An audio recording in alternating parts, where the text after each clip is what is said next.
In this Monster Hunter Wilds video, we're going to be taking a look at skills that are good for bow users. There are a total of 148 skills in Monster Hunter Wilds, and some of them are much better for players using the bow than others, and in this video we're going to go through what those are and what you should be looking for when playing with the bow. The bow is a projectile weapon that excels at mid-range and at delivering a never-ending onslaught of rains of arrows onto monsters. The bow also offers great mobility with options to go into combo-ending finishers, delivering massive damage with a single shot. Because of this, when using the bow, we're going to be looking for skills that will maximize the bow's strengths and shore up its weaknesses. The reason the ballistic skill is the best skill for the bow is simply because it extends the effective range. When using the bow, you'll want to stay as far away as possible from monsters, but will have to stay within the optimal range of the weapon to be effective when fighting. The ballistic skill will widen the distance between you and a monster by increasing the effective range of the bow, helping you to stay safe while attacking. The special ammo boost skill is great to have, as the skill increases the damage done by attacks that hunters will be using quite often: Dragon Piercer, Thousand Dragons, and Tracer shots. These attacks play a crucial role when using the bow. The special ammo boost skill provides tremendous value to bow users because you'll be rotating through all these shots quite regularly. The focus skill also works really amazingly for the bow, as it increases the gauge fill rate and reduces the charge time of the bow's charged attacks. The bow uses the trick shot gauge to fire tracer shots and apply coatings to your arrows. It also fires charge shots most of the time during your hunt, so the focus skill will help in keeping up your gauge with your attacks as long as you're not missing too many of your shots. Although these skills work really well in combination, the bows from the Guardian Doshiguma tree are the only bows that will have both the ballistics and special ammo skills on one bow, and the bows from the Ray Dao tree will have a combination of focus and special ammo boost. However, this doesn't mean that you must use one of these bows. The decoration slots available to bows will allow you to use the bow with the skill that you want and complement it with the skills that you're missing. Next, we have the Stamina Surge skill. This skill increases the stamina recovery speed up to 50% at the highest level, and this is extremely useful for the bow user. As a bow user, while you're aiming and charging your shots and constantly moving around monsters, you will go through your stamina really fast if you're not careful. This skill simply lets your stamina bar refill more quickly between all the actions you'll be doing when you're using the bow, so that you never have downtime because of no stamina. The Adrenaline Rush skill gives you a temporary increase in attack power when you perform a perfect evade just before the monster's attack, and in the bow's case, whenever you trigger a discerning dodge. This skill will give you an increase in attack power in addition to the huge stamina recovery when you trigger the discerning dodge with your perfect evade.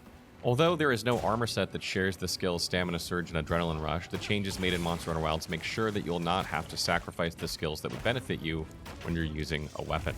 It is relatively easy to get both of these skills on your equipment using the Talisman slot with either the Counterattack Charm for the Adrenaline Rush skill or the Surge Charm for the Stamina Surge skill.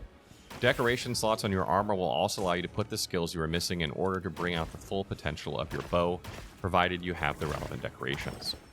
The next set of skills are not quite the best skills for a bow, but they're still really good to have, and if you can't find the other ones or you have the other ones, they're skills you'll want to complement them with.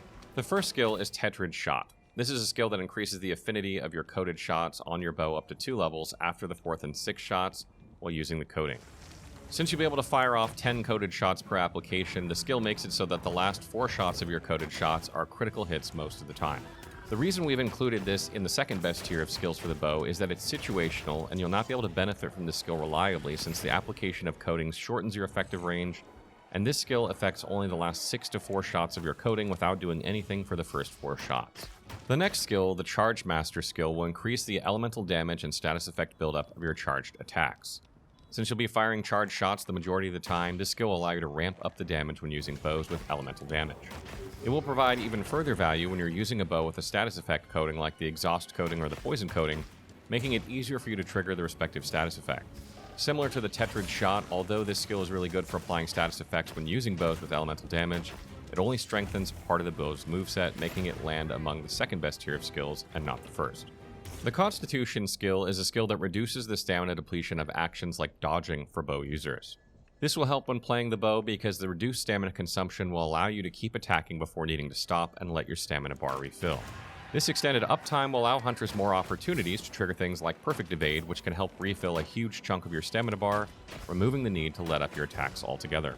The reason why this skill is in the second best tier but not the best tier is because if you did not get a chance to trigger a discerning dodge during your attacks, the time needed to regain your stamina will be longer compared to times when you're using the Stamina Surge skill, which will rapidly refill your stamina bar in most of the situations.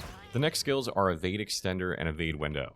These skills are good to have when using a bow, as they will enhance your dodges and evasions by extending the distance of your evades and providing longer invulnerability time during your evades.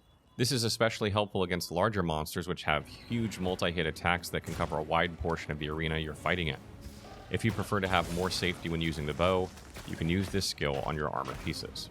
The next skill we'll be taking a look at is the Airborne skill, and what this skill does is it increases the power of your jump attacks, and in the bow's case, the Flying Swallow attack. Having this skill equipped in your loadout will increase the damage you'll be doing while you are dodging out of harm's way using the charge step and following up with a Flying Swallow shot.